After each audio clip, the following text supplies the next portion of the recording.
యోహాను సువార్త 1వ అధ్యాయంలో యేసుక్రీస్తు ప్రభువారు నతానీయేలుతో ఈ విధంగా అంటా ఉన్నాడు, నీవు గొప్ప కార్యములు చూచెదవు. చూడండి, చాలా విషయాల్లో మన జీవితంలో మనము అనేకమైనటువంటి పరిస్థితుల్లో, నా జీవితంలో ఏమి జరగట్లేదనేటువంటి పరిస్థితుల్లో మనం ఉంటాం. మన జీవితంలో అనేకమైనటువంటి సార్లు మనం నిస్సహాయమైనటువంటి పరిస్థితిలో ఉంటాం.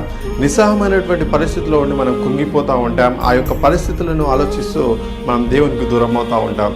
కానీ యేసుక్రీస్తు ప్రభువారు నతానీయేలుతో అన్నారు, ఈ విషయాలే కాకుండా, ఈ యొక్క చిన్న విషయాలే కాకుండా కార్యాలు నువ్వు చూస్తావని దేవుడు నతానీయేలుతో మాట్లాడుతున్నప్పుడు నతానీయేలు ఆ యొక్క వాక్యాన్ని అంగీకరించాడు. చూడండి, మనం ఎప్పుడైతే దేవుని వాక్యాన్ని అంగీకరిస్తామో, దేవుడు నా ఎడల గొప్ప కార్యాలు చేస్తారని మనం నమ్ముతామో, ఆయన నీ ఎడల కూడా గొప్ప కార్యాలు చేసేవాడు. ఇలా ఈ వాక్యాన్ని నువ్వు తీసుకొనగలిగితే, ఈ యొక్క వాక్యంను నీ ఎడల నువ్వు సంపూర్ణంగా ప్రభు ఇది నాతో మాట్లాడుతున్నావని నువ్వు యొక్క వాక్యాన్ని స్వతంత్రించుకోగలిగితే, దేవుడు నీ జీవితంలో కూడా ఆయన గొప్ప కార్యాలు చేయడానికి ఆయన సిద్ధమై ఉన్నాడనే విషయాన్ని నువ్వు తెలుసుకోవాలి.